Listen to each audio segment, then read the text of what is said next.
No vídeo de hoje vamos contar uma história de um jogador que fez sucesso no São Paulo. Você já ouviu falar do Tenente, mais conhecido como Sombra? Não?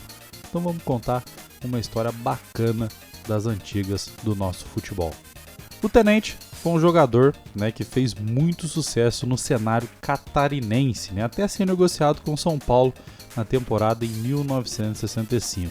Ele era aquele tipo de jogador que entregava muito, jogava demais, mas recebia pouco, Era um jogador tido como barato pelo futebol que apresentava.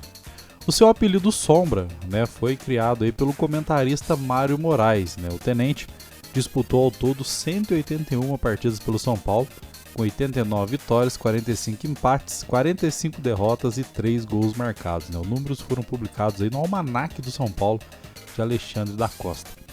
Filho de Esaú Vitório Pereira e Otília Benta Esaú Pereira, Valdir Esaú Pereira ou Isaú, conforme também encontrado em algumas publicações, ele nasceu no dia 18 de outubro de 1941, lá em Criciúma, Santa Catarina. Com consentimento do pai, o Tenente começou sua caminhada esportiva aos 14 anos de idade no Ouro Preto Futebol Clube de Criciúma, com seu contrato registrado na Federação Catarinense em 1955. O Tenente jogava de ponteiro esquerdo, O seu salário era de 10 mil cruzeiros na época. Eu fiz a conversão atualmente, era a mesma coisa que ele ganhasse R$ 3,64, mas é lógico que os tempos eram outros, Mas é uma conversão só se fosse atualmente para vocês terem uma dimensão aí. Essa realidade do Tenente só mudou em 1959, quando seus direitos foram transferidos para o Atlético Operário, também de Criciúma, período que já atuava como lateral esquerdo.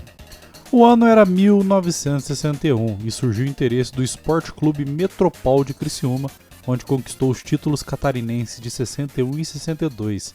O Metropol foi tricampeão estadual nas edições 60, 61 e 62. Pelo bom rendimento alcançado na disputa Taça Brasil de 1964, na chave sul, o Tenente e seus companheiros do Metropol entraram no radar das equipes do eixo Rio-São Paulo. Para contar com o futebol Tenente, inicialmente por empréstimo, para vocês terem ideia, o tricolor do Morumbi precisou pagar o montante de 40 milhões de cruzeiros junto ao Esporte Clube Metropol de Criciúma. Na conversão atual, era mais ou menos R$14 mil. E assim foi feito. O Tenente chegou no tricolor do Morumbi para disputar o torneio Rio-São Paulo em 1965 e chegou cheio de vontade para vestir a camisa do São Paulo Futebol Clube. As características do Tenente como lateral esquerdo era aquele lateral mais marcador, mais defensivo, nos dias atuais. Ele não subia muito para o ataque. Aliás, o São Paulo, naquela época, estava com a sua prioridade máxima voltada para a conclusão do estádio do Morumbi. Então, o tricolor paulista não contava com muitas estrelas e jogadores caros em seu elenco. Dessa forma, o time do Morumbi realizava campanhas medianas, meio de tabela, nas competições que disputavam na década de 60, com exceção do Campeonato Paulista de 1967, quando decidiu o título com o Santos em uma partida extra e ficou com o vice-campeonato. Após um bom período jogando no São Paulo, ele foi emprestado para jogar no Bahia, teve uma passagem no Esporte Clube Bahia, onde ele foi aproveitado também pelo lado direito. Em Bahia, Tenente ficou apenas uma temporada só e voltou para o São Paulo em 1969. Participou da conquista do bicampeonato paulista de 70 e 71, até deixar definitivamente o clube no início de 1972. Algumas fontes apontam uma passagem pelo Esporte Clube Próspero de Criciúma em 1973.